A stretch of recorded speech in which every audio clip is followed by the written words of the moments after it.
Ahora escuchemos a Mercy Slab, quien entrevista a Ricahrd Grenell, asesor especial de Seguridad Nacional y Política Exterior en el Centro Estadounidense para el Derecho y la Justicia.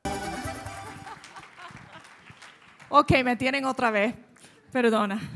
Pero bueno, vamos a hablar aquí con un gran amigo de nosotros, que él es parte de la Junta de CPAC, también fue embajador de Alemania para los Estados Unidos, un gran amigo, alguien quien ha apoyado al presidente Trump desde el 2016 y ha trabajado en la administración de Trump y si Dios quiere va otra vez servir en la administración ahora en el próximo año.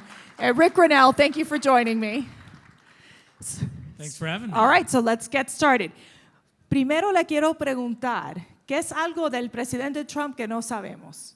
What is it about, is there something about President Trump, a story you can share that nobody knows? That nobody knows. Well, you put me on the spot on that. Of course, one. that's what I'm supposed to do. You know what I would just say is that President Trump is somebody who wants to have real debate in front of him. He wants people to argue different points in front of him. Right. And so I would just say that without getting too specific, there are many times where he would push every single person in the room to really come up with a bottom line point. And it's kind of charming, actually, because he, sitting behind the Oval Office desk, is pushing people to really be honest. Yeah. And even if you're the only person that doesn't talk, like you're hiding behind He wants the to hear from curtain. you. I tried to hide behind the curtain a lot of times. He would be like, Mercedes, what do you think? Yeah. Like he would do that all the time. And that's kind of the point is Yeah. that no matter who's in the room, Right. he pushes you to give your honest assessment. Get away from your talking points. Get away from What do you really think? What do you really think? And Yeah. he relies on expertise. And then once he listens to a whole bunch of people, then he decides. Let me ask you this assassination attempt that happened Yeah. July 13th. When you heard that happened, what was how did you feel? Did you have a chance to talk to the president? Yeah, so I just went into just a thought of prayer. Protect the president, protect the president. We didn't know what happened. We saw blood. We saw that he had collapsed behind. And I was getting very angry and trying to say, how in the world did this happen? We knew that it was always a possibility, and suddenly we found ourselves in this situation. I was angry. Mm-hmm. I did get to talk to him, and you know, his point was really valid by saying, for anyone who doesn't believe in God, I think now you have to question yourself. How did this happen? How did I turn just at the right moments? I mean, seconds. Literally seconds. Segundos. And I think he now understands that was a moment from God. And that he is convinced more than ever that God has his hand on him, on President Trump. And so I think in my conversations with him, it's just, how can anyone not believe in God? If you don't, you have to question yourself right now. Yeah, yeah. What is your sense of what, we had this wonderful young man ask the question of what President Trump's policy is going to be towards Mexico? Well, you know, I get this question a lot about Europe. The Europeans are always pushing me to say, what is President Trump going to be like towards Europe? And I think it's the same as Latin America, as Africa, as Asia. We know exactly what President Trump is going to do. He showed us for 4 years. There's going to be a concentration on no war. There's going to be a push on economics. And for economics, what that means is capitalism, not socialism. There's going to be a big push to try to get back to where America puts itself first. And what I would say is the entire world benefits when America puts itself first, because we're not a conquering nation. We're not a nation that goes in and steals oil. We are a nation that wants to see the rule of law, democracy, capitalism, and that is the worldwide rules that everybody wants to live with. I spent 8 years at the UN. I was the American spokesman and top political person for 4 different US ambassadors. And I watched 193 countries at the UN, how they maneuver. I've sat in tens of thousands of diplomatic meetings. And there's never been a one where another country doesn't ask America for something in that meeting. They always want something. And so what we want to be able to do is to say, look, we've got a $35 trillion national debt in America. We've got to start concentrating on that. And we've got to start cleaning up our agencies, including the State Department, so that we push democracy, not socialism. So if you were to run the State Department, what would be one of the first things you would do when it comes to the Latin American Bureau? Well, I think I would fire every single person in the Latin American Bureau. Okay. Brian Nichols has been a disaster. We have a Western Hemisphere right now that pushes socialism. And look, this is not just my political opinion. Yeah. This is built on facts. If you look and you see how the last 3.5, 4 years, how leaders across the Western Hemisphere have turned far left and to socialism, it's not by happenstance, because the State Department and this administration has more times than not come down to help the far left, woke, radical socialists that have risen to power. Look what's happened in Guatemala. It's a scandal where the State Department does, this terrible thing that the left in Washington is doing, which is labeling people as undermining democracy if you question what's happening. And I think that that's a real shame that America would come in and that we would go in and try to say, we're going to sanction you if you speak up. The conservatives in Guatemala have been sanctioned. By the way, the conservatives in Albania and the Balkans are getting sanctioned by this administration. They have weaponized this, and what they do is they call it, you're someone who undermines democracy. You're not undermining democracy. By the way, to ask questions about an election to make sure that it was free and fair, that is pro-democracy. Undermining democracy is telling people to shut up, sit down, and then be canceled or sanctioned for trying to ask questions. And that's what we have right now, is we have a State Department that's willing to weaponize sanctions, travel sanctions, non grata status, in order to get this left-wing, woke socialist leadership in place. Pero espérate. Kamala Harris just said that she's calling for international pressure on Venezuela following these elections. Okay, Kamala, who literally was the border czar, who, supposedly did all this great work in Latin America, she's now calling for international pressure on Maduro. Look, she's had 3.5 years of silence. She doesn't know where Venezuela is. This was a letter that was written by her staff, and she just immediately signed off on it. She doesn't know what it says, because if she understood the issue, she would understand that Joe Biden and Kamala Harris went to Maduro and said, okay, here's the deal. If you allow someone to run against you, we will begin to drop some of the sanctions, some of the oil sanctions. Well, he took that deal. Who wouldn't take that deal? Because if he's still in charge of the elections and he still gets to count the votes and there's still no outside checking, of course he's going to run against Jesus Christ and beat him. It doesn't matter who is running against Maduro when he is controlling the elections. And this is the basic negotiation skills that Kamala Harris and Joe Biden do not have. How did Anthony Blinken cut that deal? I just have to say that when it comes to Venezuela, our current policy is not working. We cut terrible deals. Maduro outmaneuvered Kamala Harris and Joe Biden. And now they have an election where they get to say, we won, and they have the oil sanctions, some of the oil sanctions dropped. Think about that. We were outmaneuvered. Okay, you had a secret meeting with Jorge Rodriguez.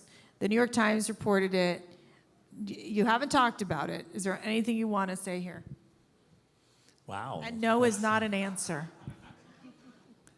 I mean, look, I have not talked about this, but you're right. The Reuters and the New York Times and others have reported on it. At the end of the Trump administration, President Trump asked me to come to Mexico City, actually, and I flew into Mexico City. I was trying to be secret about it, but some people found out. No hay secretos. Aquí no hay secretos. Yeah, and I met with Jorge Rodriguez, and we offered him a deal to, I've never talked about this. It's breaking news, not fake news.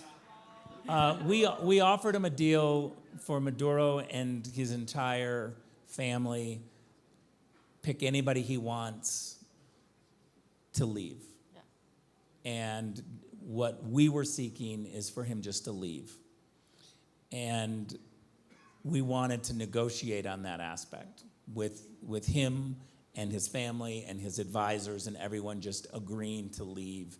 And we then would drop any legal action against him if he would just leave. I guess he said no. Well, what's interesting is they didn't say no right away. And I think the mistake that we made is that we waited too long to push on these negotiations, because we did it in September. I was finished with being DNI, and I was concentrating on the Balkans, and then the president asked me to do this negotiation. And I think, again, I've never talked about this. I can get things out of Rick. It's great. I'm going to get in all sorts of trouble. But no, but I mean, look, the president was very focused on the people of Venezuela. And the reality is getting rid of Maduro was good for the people of Venezuela. And our sanctions, you know, this is the great thing about President Trump when he went to meet Kim Jong-un. He's constantly questioning, are the tools that we're using, whether it's military action, whether it's sanctions, whether it's isolation, whatever the tools of the U.S. government, we can't just be robots, put them in place and walk away and think it's going to be fixed. We've got to constantly ask ourselves, are these tactics working? If they're not working, then we need to adjust. And that's what I love about President Trump, is that he wants to solve these problems. And so the problem is Maduro. We wanted to try to get him to move on. And so I think he thought about it for a while, and their answer when they came back was, we're going to gamble and hope that Joe Biden wins the election, and we'd rather deal with Joe Biden. So this is yet another example where world leaders realize in the face of Donald Trump, these are tough negotiations, and he means what he says, and they would rather see a weak president in place. This is why Vladimir Putin, and we don't talk about this enough, but Vladimir Putin was very clear. He said he wanted Joe Biden and Kamala Harris to be reelected because, his exact words, they are predictable.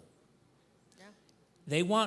Our enemies want predictability. They want to know that the other side, America, is going to do exactly what they think and what they want. I got to ask you brought up Putin. ¿Cómo se va a terminar la guerra in Ukraine? How are we going to end this war in Ukraine, between Ukraine and Russia? Well, you know, whenever I get this question, I first have to start off by saying I'm angry that I have to be in a position of talking about how to end a war, because all Joe Biden and Kamala Harris had to do was to keep implementing Donald Trump's policies to have peace. We had peace. They gave us multiple wars. So now I get asked by reporters, it's a fair question, it's a good question, but I now have to help dig the Biden-Harris team out. And there's no good answers, because we had peace and they squandered it. Now, look, a lot of people in America will say that the Afghanistan withdrawal was the kind of point in which Putin saw Biden and Harris as weak.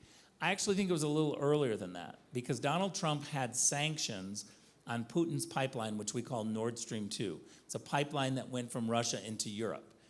And we sanctioned it. We didn't think it was a good idea. It never became operational under the Trump administration. As ambassador to Germany, it was one of my top issues to constantly try to push to stop this Nord Stream 2 pipeline because it gave the Russians leverage over Europe. We saw it very clearly. Chancellor Merkel, the Chancellor of Germany, did not see it that way. She actually wanted the sanctions to be dropped. Trump said no. She then went in to Joe Biden and said, will you drop the sanctions on Nord Stream 2? And Joe Biden said yes. Israel. Yeah. Or you're done with that? Russia? No, Keep going? that's good. I mean, I was just Finish it. It was that was the moment that I think Putin saw weakness and began to say, you know what, I might as well go back and finish the job that I wanted to do. Do you think Trump can end that war if he were president? Yeah, there's a difference between a threat and a credible threat, whether it's tariffs, sanctions, or military action. Donald Trump has a credible threat. And let me just give you one quick example. When Pastor Brunson was held against his will in Turkey, and we, at the State Department and other levels, were trying to get Pastor Brunson out, it wasn't working. And finally, it bubbled up to President Trump, and the president said, I'll pick up the phone and I'll call Mr. Erdogan. So he called President Erdogan, and he said to President Erdogan, you have to release Pastor Brunson by tomorrow at 12 noon. Otherwise, I will ruin your economy. Now, everybody believed that that would happen. Everybody believed that the next morning Donald Trump was going to do something that would damage the economy. Tariffs, sanctions. No one believed that Donald Trump was going to ask the Department of Commerce to come up with a white paper so that in 6 months they could study something. Everybody believed there was a credible threat. Erdogan believed there was a credible threat, and they returned Pastor Brunson the next day. Wow. Let me ask you about Israel. There's been a lot of talk. Kamala said, get a ceasefire. Biden has mentioned it. They have not gotten the job done. They have not really supported Israel 100%. What is happening there? How is this going to be solved?